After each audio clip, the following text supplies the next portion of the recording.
So you've probably had this happen at your table. You're GMing, you're DMing. Everything's going great. Your players are role playing amazingly well.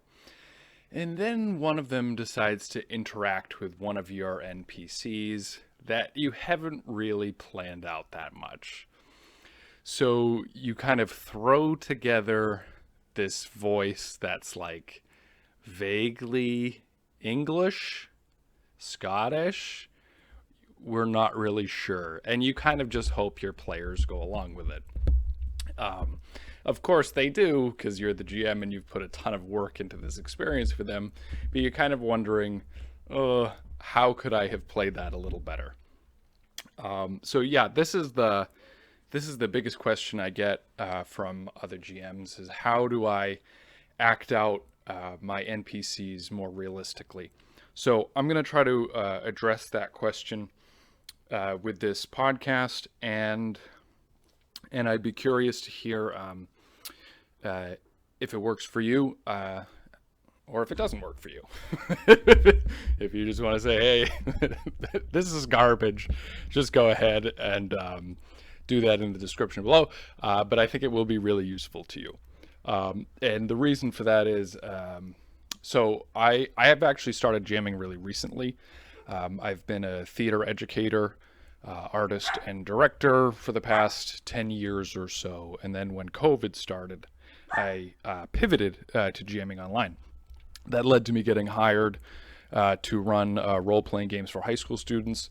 And I'm just starting as a DM for hire. So it's really exciting, and I think that there's a lot of value you guys can get from just some relatively simple acting techniques to really make your NPCs come alive. So yeah, let me know what you think. Okay, so a couple disclaimers before we get into it. Most of the time, now I run a lot of Powered by the Apocalypse games, which if you haven't heard of them, you really get to check them out. I would really recommend playing one and DMing one at least a couple times, and it's going to take your D&D jamming to the next level. It's just a completely different way to think about role-playing, and yeah, can't recommend it enough. But anyway, so most of the time I'm game mastering those types of games, and what I actually do in my games is I don't really this might be when you when you close the tab to this podcast, but I don't really act out my NPCs all that much. I think a lot of the time you can just describe to the players what happens, and that's totally fine. Like they go up to a shopkeeper, and they ask. They want to know what the shopkeeper has for sale, and you just tell them. You say, she tells you that she has X, Y, and Z, and you kind of just move on from there. But, that being said, there are times where, especially if the characters address you as an NPC, if they speak to you, if they speak in character at you, you want to be able to throw it back at them. And so, especially for your really important allies or like the big bad of your campaign, you might want to immerse the table into them a little bit. So, yeah. And the other disclaimer, well, one of the other disclaimers is that, so this is really a conversation about voice acting. And while I have experience in both voice and in acting, I have more experience in acting. So while there are things that I could give you in terms of voice, most of it is just breathe. Let your body be comfortable while you're speaking, and your voice will sound better. Like that's the thing. Obviously, there's way more to voice than that, but that's like the short version. And then the rest of this discussion is going to be about the acting part of it. So pretending to be the NPC. And that's really where the last disclaimer in this comes from, is at the end of the day, everybody is just playing pretend together at a table or online. So if you have that muscle of imagination and you just pretend, that's going to do all of the heavy lifting for you. So at the end of the day, that's the important thing. But all that aside, here are some techniques that will allow you to do some legit acting for your NPCs without much planning at all. Okay, so the short version. Okay, and the last thing is there's a lot of different ways to act. This is a way to act. So if it's helpful for you, use it. If not, there's a lot of other options out there for you. It's not going to be for everybody, but it might be for you. Okay. So when you are acting, when you're pretending to be a character, the long story short is you've got to make the other characters feel something. The adage is acting is doing, and you could even think of it as like, what do we mean when we talk about someone's character? We're talking about their actions. So you've got to do something, actually do something when you're acting, and generally what you're doing is you're making other people feel an emotion, a specific emotion that you choose. Not that they necessarily will feel it, but you're trying to make them feel a certain kind of way. That's all acting it is. You're trying to make them feel a certain kind of way.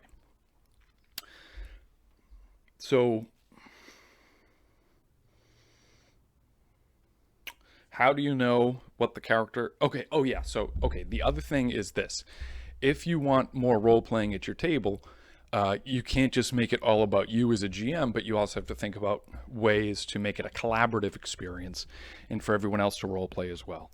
And one of the great ways you can do that comes from...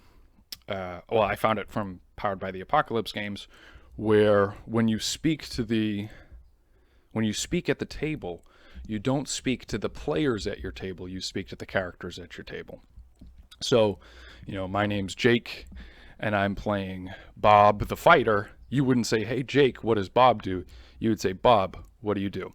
And just reframing the language just in that moment really helps to allow the players at your table to take a more... to act more at your table. So yeah, you address the characters, and then when the characters turn it around and address you as a character, as an NPC, that's when you want to start acting. In this lens, in this way of doing it. So you, as the character, speak to them as the character, and your character wants their character to feel something. That's it. You want to make them feel angry.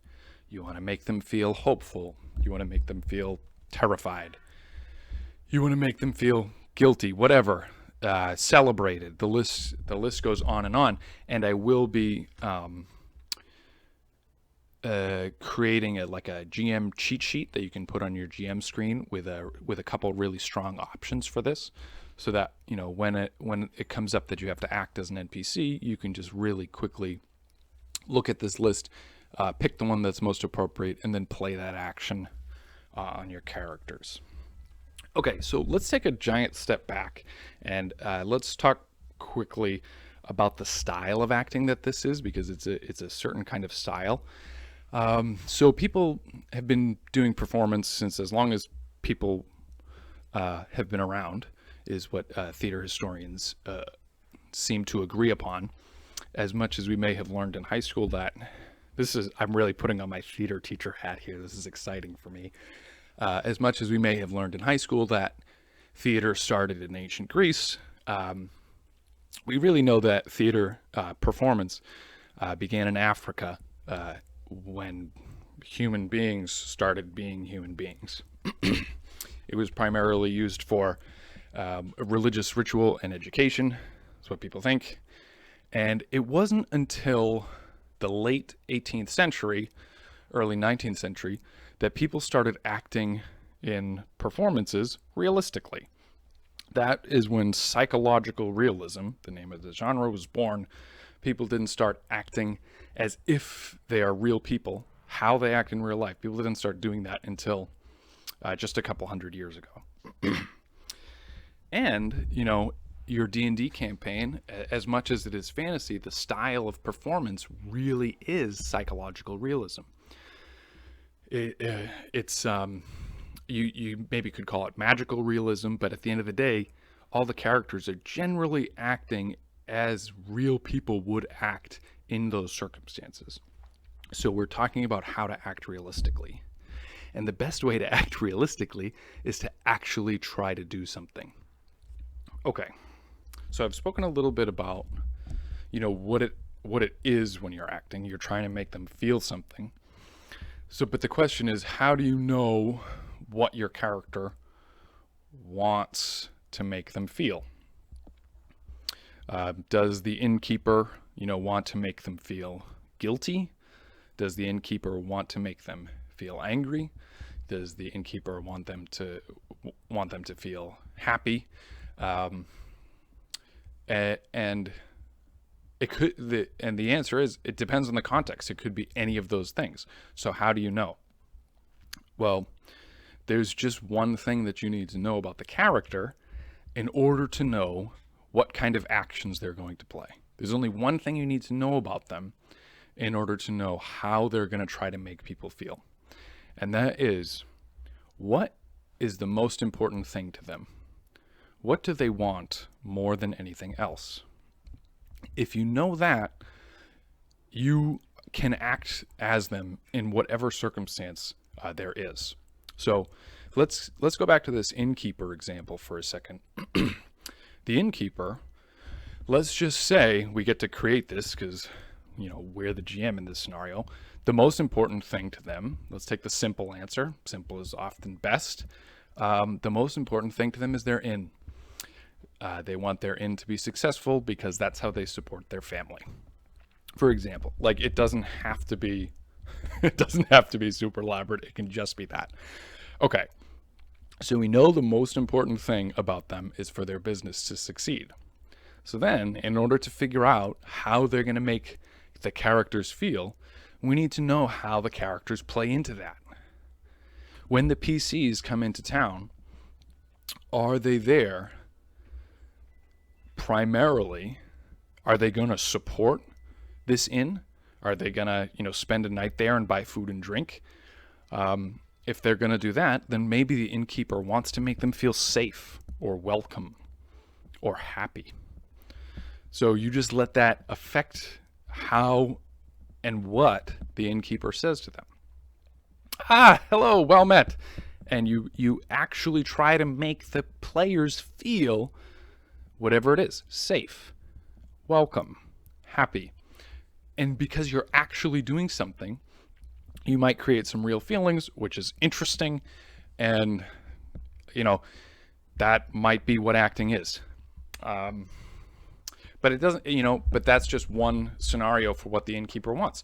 Let's say that the PCs coming into town is actually going to bring a lot of trouble to the town too. Maybe the innkeeper doesn't want them there at all. So he might try to make them feel scared, or he might try to make them feel intimidated or whatever. The important thing is that for the character that you're playing, you know what they want and you know how the PCs are related to that. And from there, you really can take that leap into, well, then, okay, so how do they want to make the PCs feel? Okay, that all might kind of sound like a lot. So the really great saving grace of this is this is from a great geometry teacher, the theorem. If you don't know what to do, do what you know. And so if you don't even have time to think about all the context for this NPC because you're just making them up on the fly, all you have to do is pick something and let the PCs connect the dots and roll with it. So let's say really quick, they barge into this inn and start, talking to the innkeeper. If you want to make that innkeeper an important character, you can just pick something that the innkeeper wants to make them feel. And when you respond to them, play that action, try to make them feel that way. That could create some really interesting plot hooks for you guys, provided you're comfortable improvising the plot in that way. Sometimes that can be harder to do for D&D, so it makes sense if you can't really do that. In that case, for those NPCs that aren't as important, just tell the players what they say. And then for those really important ones, know what they want and know how the PCs factor into that. For bonus points, those special NPCs, choose NPCs that are really important to the PCs. Maybe in character creation, you ask them to name the one person in the world that's really important to them and why. And if you can weave them into the campaign, it's really a great way to create role playing and buy-in with your players. So that's just like the little bonus here. Okay, so that's kind of the big idea. Long story short, you don't have to do a funny voice. You don't have to. Not that there's really anything wrong with that, but in order to act, you just have to make them feel something. So try that, and let me know how it goes, or just what you think in general in the comments below. If you found this to be super helpful and want to learn more, message me on Facebook or Discord. I've put together a class of some of the most expert GMs I know, sharing some of their best tips, and that class is Saturday, November 14th. If you are interested in that, just send me a message on Facebook or Discord, and we'll chat about that. Yeah, hope this was helpful. Thanks.